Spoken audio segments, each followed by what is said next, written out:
Welcome back to another technical video. Today we're going to be going through your question, answering it, and hopefully finding that solution for you.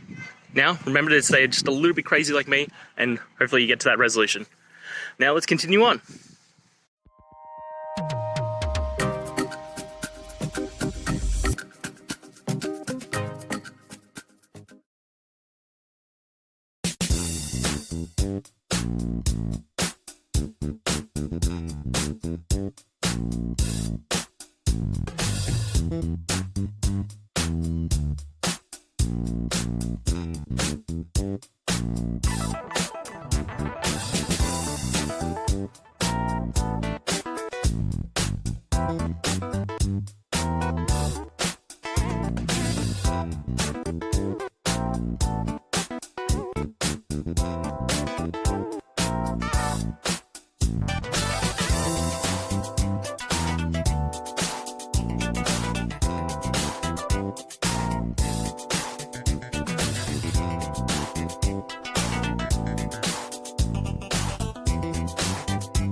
And that's it. I hope that helped find the resolution that you're looking for.